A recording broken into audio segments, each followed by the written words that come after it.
l'équipe de direction de l'ESTP Paris avait fait un travail de préparation avec les collectivités. J'ai été recruté pour mettre concrètement en place le campus et donc aborder toutes les problématiques qui sont liées à une création, recruter les équipes, manager ou participer fortement à l'édification des bâtiments provisoires, puis aux bâtiments définitifs, définir la stratégie de développement du campus sur ces axes, en analysant tout ce qui est le contexte régional. Nous cherchons tous à développer cet enseignement supérieur et c'est ce que fait le département de l'Aube depuis de très nombreuses années. Le gros intérêt qu'il y a avec le STP, c'est qu'on est sur une formation, une école d'ingénieurs avec une formation notamment dans le bâtiment. Bien sûr. Et chacun sait que dans les années à venir, avec les chantiers du Grand Paris, avec la perspective des Jeux Olympiques de 2024, les besoins en ce domaine vont être extrêmement importants. Donc c'était pour nous une opportunité tout à fait exceptionnelle de se placer par rapport aux challenges que nous devons relever en France pour former des jeunes qui demain vont permettre de concevoir et de réaliser. Bien sûr, on a choisi le STP, mais quelque part aussi, le STP nous a choisis. Le projet est d'autant plus facile à construire que le programme est bien fait.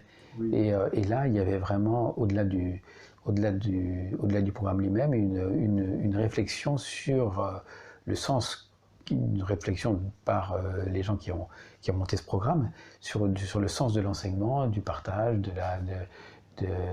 la façon de vivre dans une école, des lieux intermédiaires qui peuvent être aussi des lieux de rencontre et d'enseignement. Il y avait tout un travail de définition de ce qu'est l'enseignement et de ce qu'est l'école qui était propice à... Et donc l'idée, ça a été déjà d'analyser quels étaient les éléments qui formaient la façon de construire des écoles maintenant, en fonction de l'évolution des méthodes d'apprentissage. Apprentissage par projet, petite équipe de travail, versatilité des lieux d'apprentissage. On n'apprend pas uniquement dans la classe avec le vidéoprojecteur, mais parce qu'on est capable de s'auto-organiser dans un endroit informel où on peut saisir son portable, son ordinateur ou son téléphone et puis apprendre ou bien monter un projet. Donc c'est autour de ça, de ces points de base.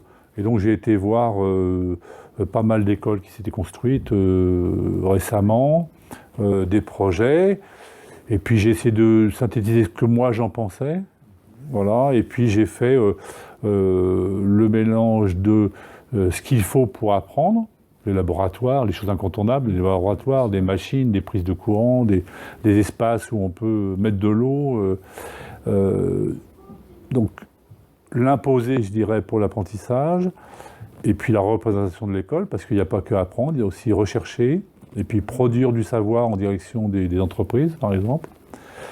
Les nouvelles méthodes d'apprentissage, l'obligatoire, et puis quel sens donner à tout ça, quoi. C'est quoi une école par rapport à un individu, un jeune comme vous, puisque vous êtes élève en deuxième année, qu'est-ce qu'il vient faire pendant cette période de sa vie, qu'est-ce qu'il doit trouver, qu'est-ce qui lui permet d'être à la fois bien, d'être guidé, accompagné.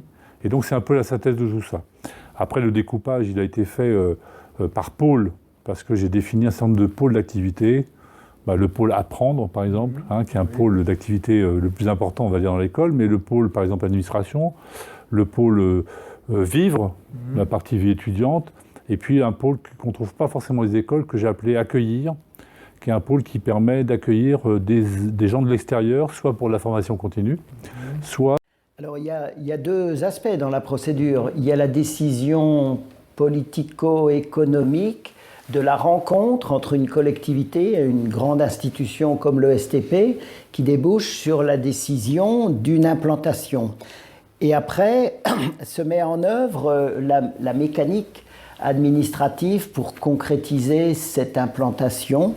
Alors c'est un dispositif qui a fait ses preuves, qui commence par l'élaboration du programme. Et ensuite, ce programme, il sert au lancement d'un concours d'architectes. Donc on vous vous êtes soumis donc un énoncé de concours, si j'ose dire, donc un cahier des charges donc, qui a été déposé par le département de l'Aube. Quel a été votre processus de réflexion pour y répondre? Alors, un peu toujours le même, il faut être pragmatique. C'est-à-dire qu'on analyse déjà le programme, on analyse, il faut le comprendre. Un programme, c'est un puzzle. Hein. Il y a peut-être 1000 pièces dans un bâtiment comme celui de l'STP, peut-être 1500, je ne sais pas. Et il faut savoir organiser tout ça.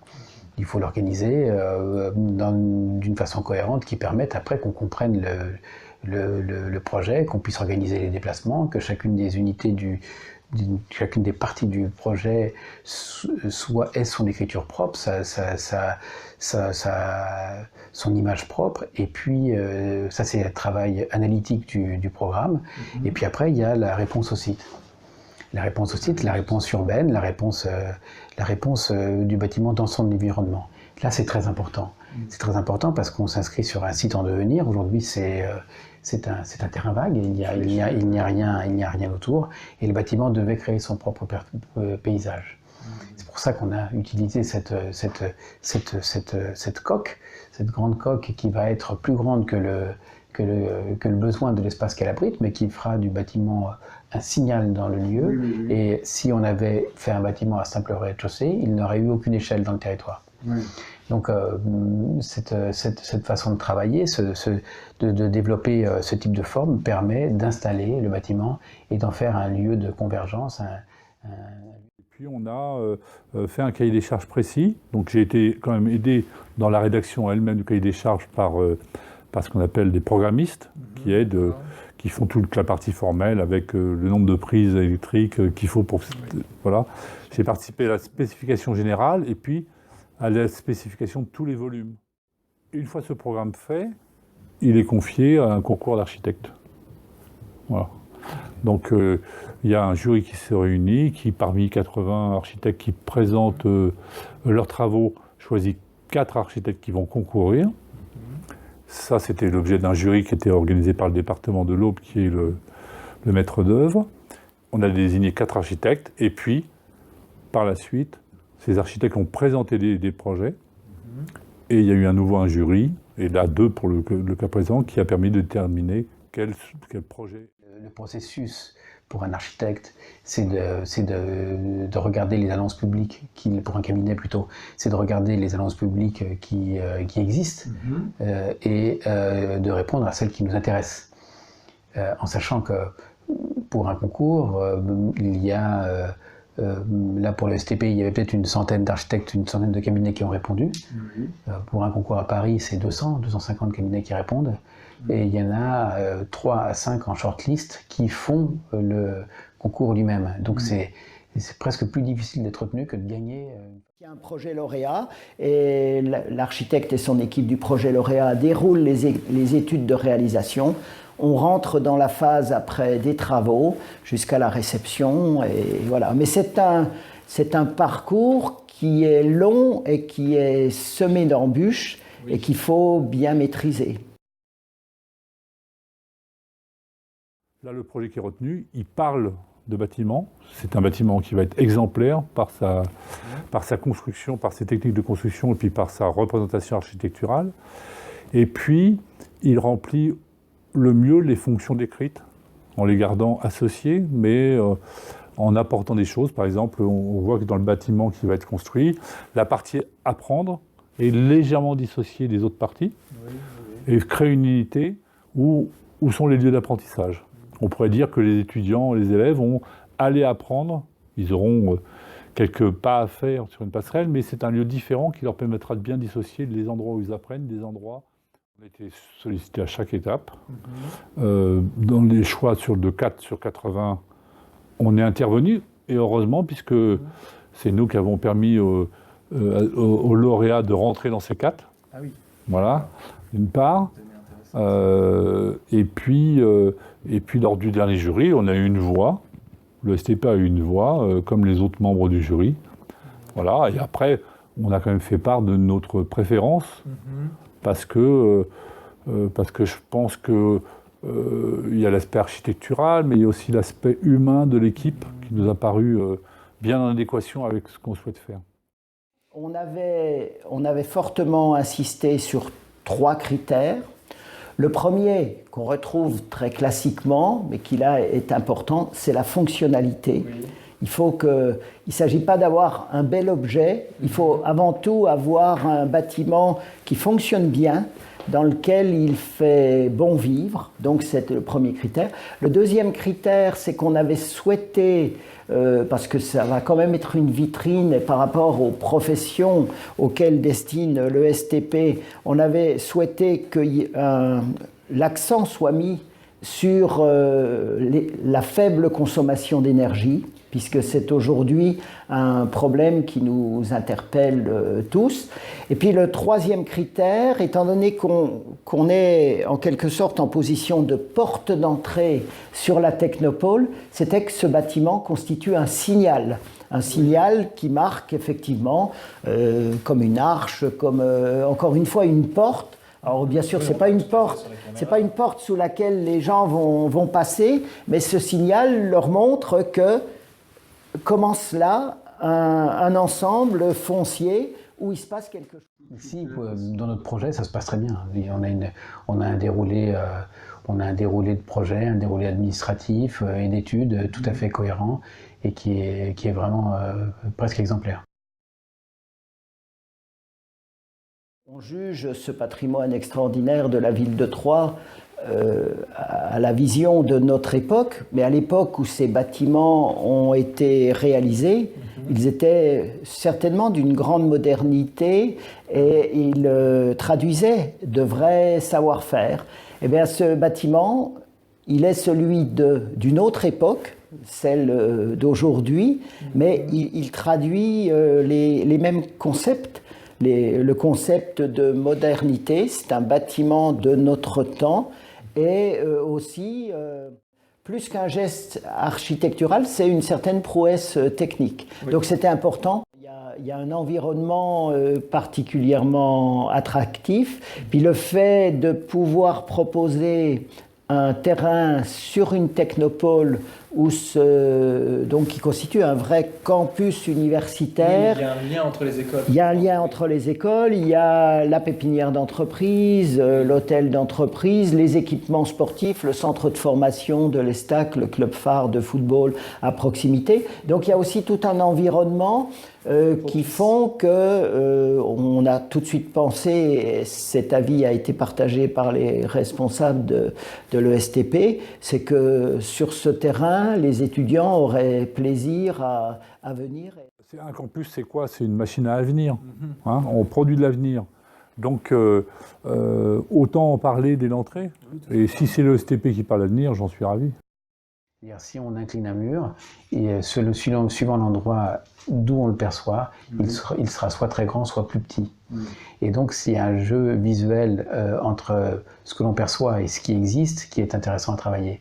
Donc, ça donne des espaces qui sont sans cesse changeants suivant le point de vue dont on les perçoit. Et puis, ça mène à l'interrogation, d'ailleurs, question que vous vous posez. C'est intéressant que l'espace ne soit pas simplement une fonction, mais que ce soit un lieu de réflexion. Ça permet aux gens de se repérer, de pouvoir se déplacer, de comprendre l'espace et de voir qu'un bâtiment, c'est pas forcément simplement une succession de pièces. Oui. Et on n'a pas de porte, les plans sont extrêmement fluides, il n'y a pas de porte de recoupement pour aller, si ce n'est les portes des locaux eux-mêmes, pour aller d'un espace à un autre, et ça permet de donner un lieu où il y a toujours de la lumière naturelle, où les formes intérieures, parce que ces formes extérieures, on en retrouve le pendant à l'intérieur, expriment les différents lieux qui composent le bâtiment. Donc dès lors qu'une belle opportunité comme celle-ci se présente, il y a des échanges entre les responsables des collectivités et on retrouve tout naturellement les 3 collectivités majeures pour porter ce type de projet. Bien sûr, la région qui a des compétences importantes en ce domaine, le département qui a donc une longue histoire en lien avec le développement de l'enseignement l'enseignement supérieur. Et puis Troyes-Champagne Métropole, l'agglomération, qui a fait de l'enseignement supérieur également sa priorité. Et donc tout naturellement, les 3 partenaires se sont retrouvés. Puis de façon très simple et très équitable, ils ont convenu de faire le financement par tiers. Chacun un tiers du financement, le département assurant par ailleurs en plus. Les freins, ils sont à trouver du côté de l'aspect financier, puisqu'on est sur un terme fini d'un point de vue pécuniaire, et ça veut dire qu'on a une limitation de la surface maximum. Bon voilà, ça a pu faire l'objet de discussion, et on a essayé de tenir au maximum dans les purs donnés par le département au niveau de la surface, en liaison avec l'aspect financier. Donc ça, c'est une contrainte, mais en fin de compte, on s'en sort bien dans le sens où on arrive à faire tout ce qu'on souhaitait en restant dans cette épure-là.